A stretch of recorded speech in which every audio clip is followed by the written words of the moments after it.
Now we have the interview with Dr. J. Watch the wire, watch the wire. We do not want you to trip, sir. There you go. You will sit right there. Right. So how are you feeling today, Dr. J? I'm feeling good. How about you? I'm feeling all right. You know, this whole show going pretty well. I'd say so myself. I tell you, I must say first, before I jump out my skin, I was sitting back there just admiring and just feeling so inspired by you and your friends and all of these amazing youth leaders. So can we give it up one more time for these amazing youth leaders? Thank you. Absolutely fabulous. I appreciate it. Yes. Well, speaking of leaders, we got you. So, That was good. That was good. That was Thank good. you. That was good. Can you tell us a little bit about yourself and your background in working with bullying prevention? Yeah, so I have the privilege of working with so many young leaders like you, but also families and adults who have, many of which who've had, unfortunately, a lot of experiences as a victim of bullying as a child. Some, even adults, are dealing with bullying in the workplace, on the job. So I've spent a lifetime either counseling or advocating or coaching or going around the country speaking about not only bullying, but mental health and depression and anxiety and addictions. But a lot of those issues, I know you're going to ask me this a little later, but a lot of those issues come down to many times being a victim of bullying. So my wife and I have 3 children's books out there. I'll tell you a funny story. I was kind of taking a tour out in the, I guess, the lobby area outside the room area and looking at all the brochures and information and resources. So I saw this little card, business card, and I saw a very familiar person on the card. And I said, oh my gosh. And my good friend that said, do you know that person? I said, kind of, sort of. My wife's business card was out there on the table. So I know I'm in the right place. So shout out to my wife, Natasha, as well. So yeah. That's beautiful. Well, can I ask what the books are? Yeah, sure. You can find them on Amazon. COVID, how were you born when COVID was here? Just kidding. So COVID was a tough time for all of us, which is certainly an example of being traumatized. But anyway, my wife and I was we spent a lot of time together during COVID time. And we wrote a book. We was on the way to, I think you up here call it Target, but we was on our way to Target.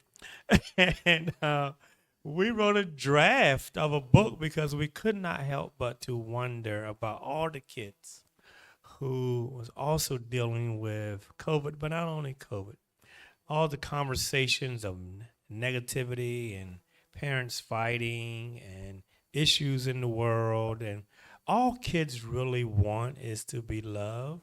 So not just kids, but we wrote a book called Just Love Me.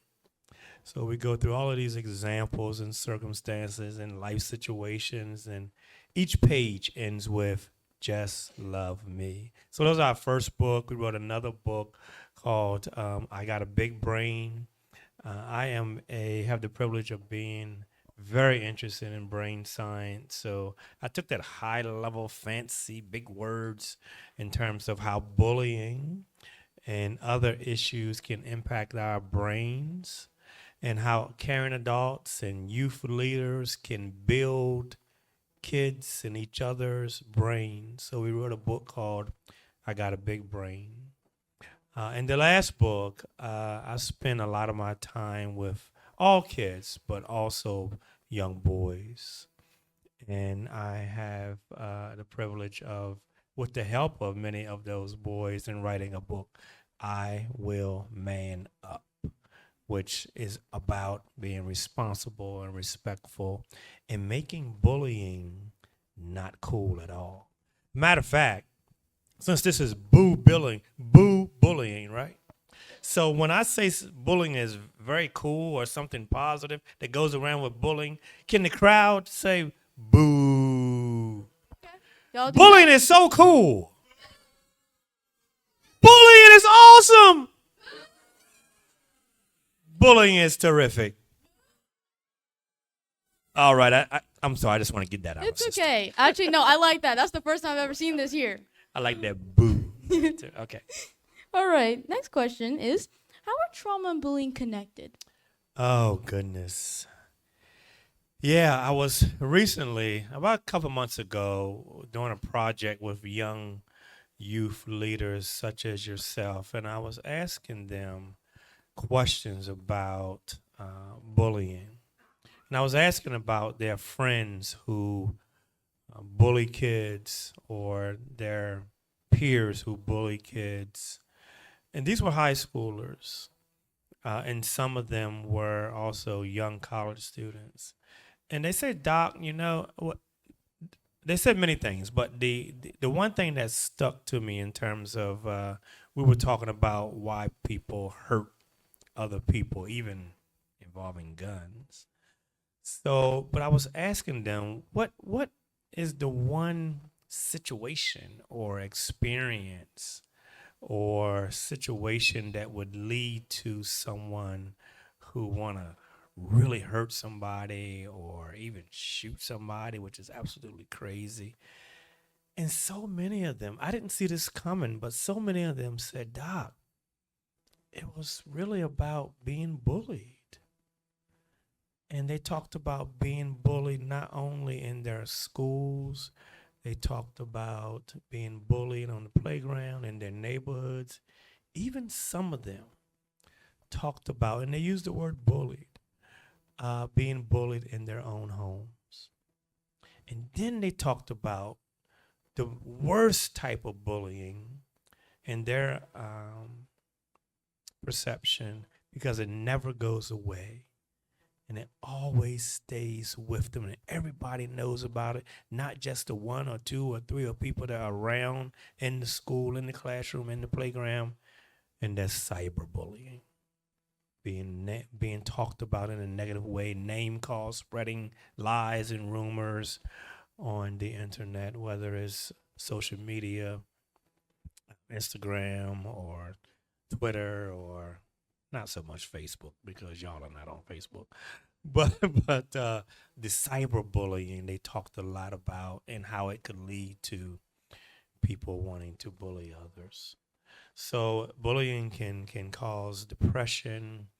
It can come from depression. It can cause depression. It can come from anxiety. It can cause anxiety. It can come from um, drug use, unfortunately.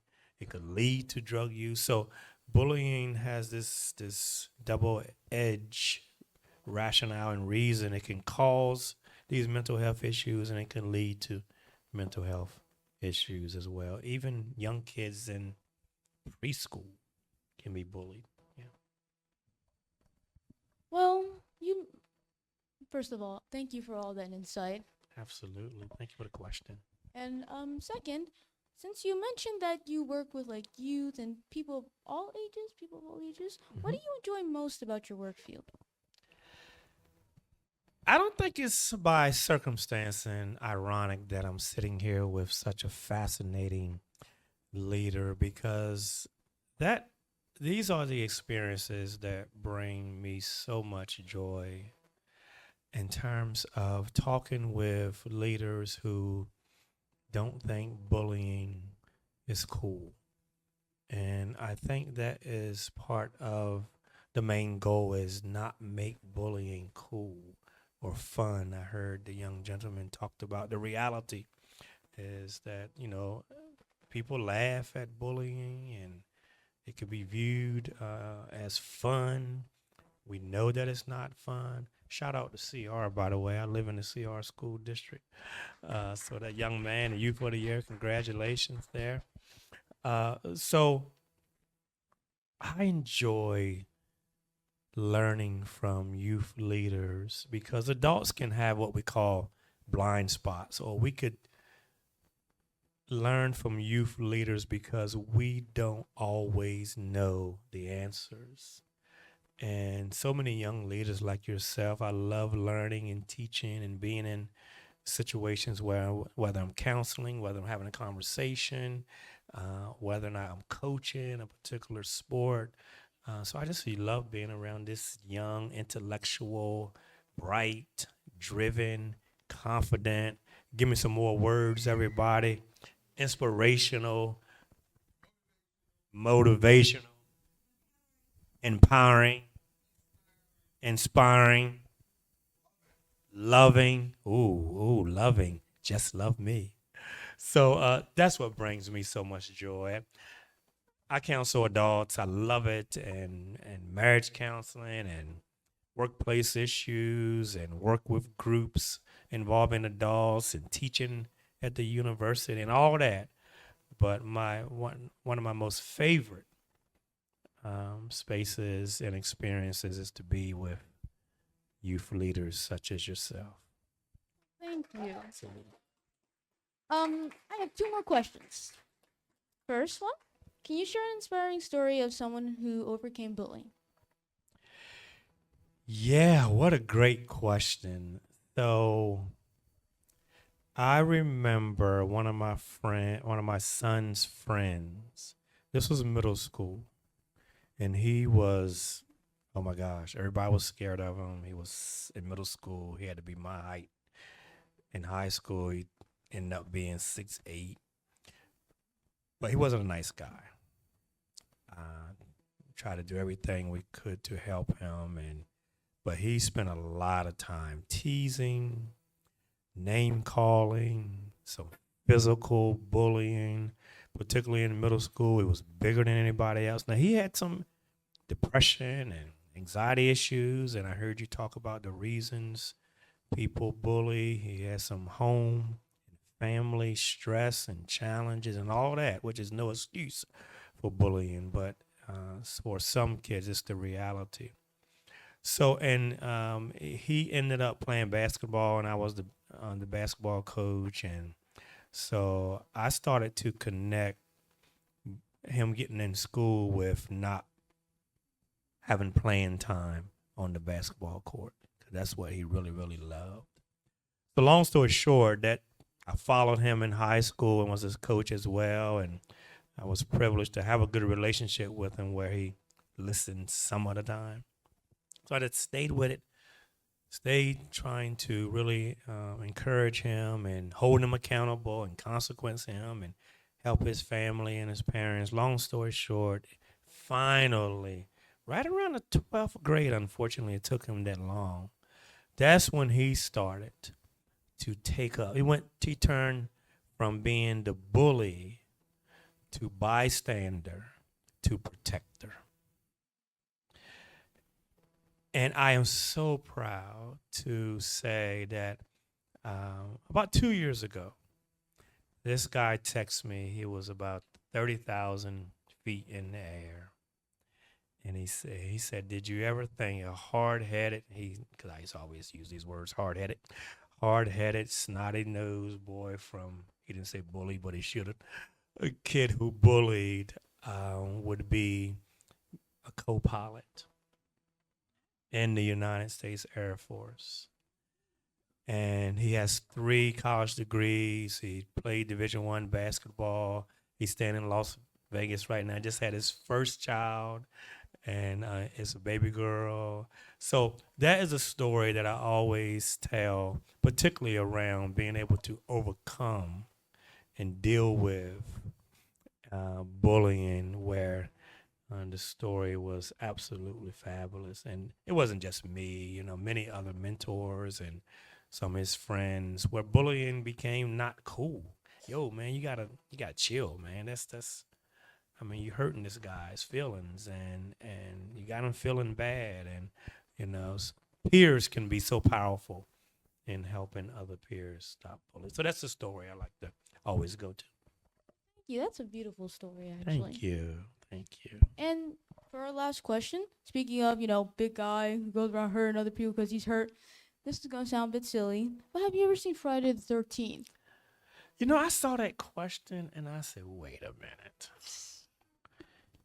Have you Everybody ever- saw the question. Did you know about Jason? I do. Do you for real? Yes, I like horror movies. Oh my God.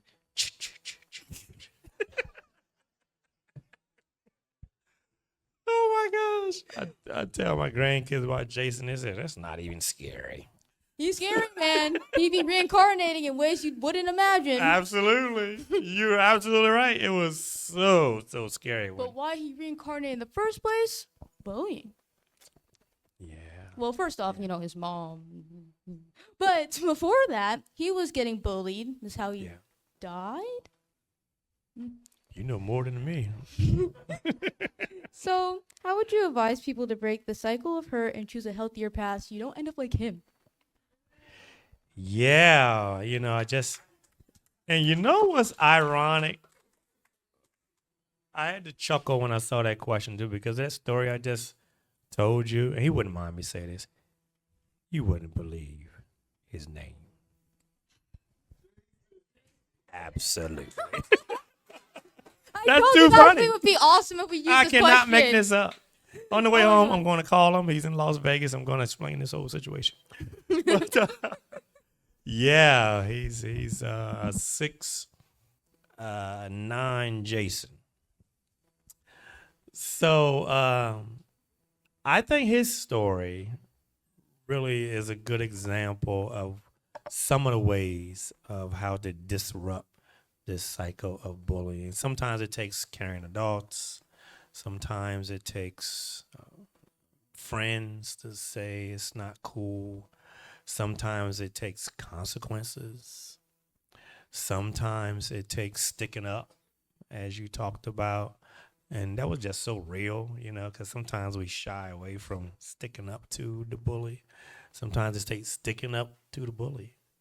Bystanders are probably one of the most important ways, because bullying is just as much about the bystanders as it is for the actual victim and the person who bullies. Because there's usually so many people around. You rarely see somebody get bullying where it's just the victim and the person who is doing the bullying, and they're in the back corner of the school or in the hallway, and it's just those two. You rarely see that. So the bystanders are very important, that they also learn some skills like you talked about. If you see something, say something. Some bystanders feel confident to, if you see something, do something. So there are options depending on the situation. You definitely don't want to make the situation worse and become unsafe. But those are just a few ideas, and you all talked about them anyway. But those are some of the real answers that can reverse the cycle of bullying. Even Jason. Yeah. Thank you so much. It's so nice meeting you. Thank you. Wonderful job. I appreciate everybody.